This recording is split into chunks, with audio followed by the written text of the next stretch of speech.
বুধবার ফের ৩ বাংলাদেশি দালালকে গ্রেপ্তার করেছে রানাঘাট পুলিশ জেলার গাংনাপুর থানার পুলিশ। পুলিশ সূত্রে খবর, এই ৩ বাংলাদেশি দালাল অবৈধভাবে বাংলাদেশ থেকে ভারতে মানুষ পাচার করত বলে পুলিশের কাছে প্রমাণ আছে। তবে অনেক দিন ধরেই গাংনাপুর থানার পুলিশ তককে তককে ছিল, ফলে এদিন তার সদ্ব্যবহার করার সুযোগও পেয়ে যায়। সেজন্য অভিযানে নেমেছিল গাংনাপুর থানার পুলিশ।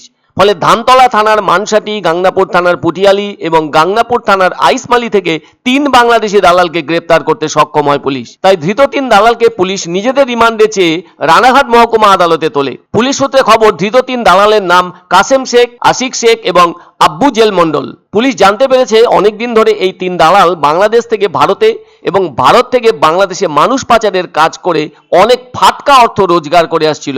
এদের মনোভাব যেন ডোন্ট কেয়ার ধরনের। সবচেয়ে বড় কথা, বিজেপিকে টাকা দিলেই পাচারের কাজ সহজ হয়ে যাচ্ছে।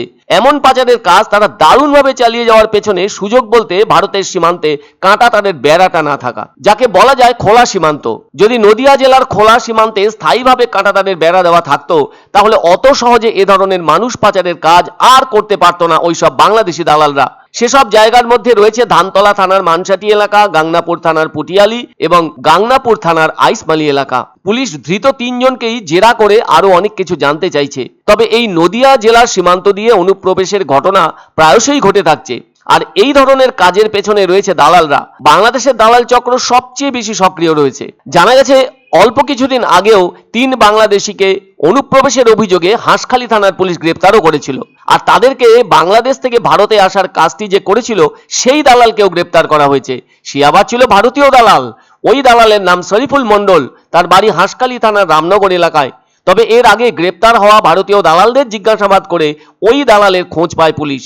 এমনিতেই সমগ্র বাংলাদেশ জুড়ে চলছে নৈরাজ্য, অবস্থা চরমে থাকা এবং ওই দেশের অর্থনৈতিক অবস্থা খারাপ হওয়ায় এক শ্রেণীর সুযোগ সন্ধানী বাংলাদেশি নাগরিক সীমান্ত এলাকার ভেতর মানুষ পারাপারের দালালি করে চলেছে।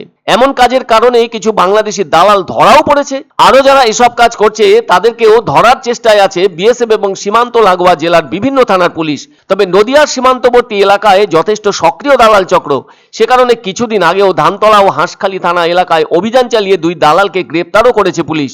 আসলে নদিয়া জেলার রানাঘাট পুলিশ জেলার অন্তর্গত হাঁসখালি, ধানতলা ও গাংনাপুরের প্রায় 8 কিলোমিটার সীমান্ত এলাকা এখনো কাঁটাতারহীন অবস্থায় রয়েছে। ফলে সেই সুযোগকেই কাজে লাগাচ্ছে দালালরা। এক অন্য অনুভূতির স্পর্শ পাওয়া যায় রয়কো ব্র্যান্ডের গেঞ্জি ও জাঙ্গিয়ায়। তাই ছোট বড় সবার পছন্দ রয়কো গেঞ্জি ও জাঙ্গিয়া।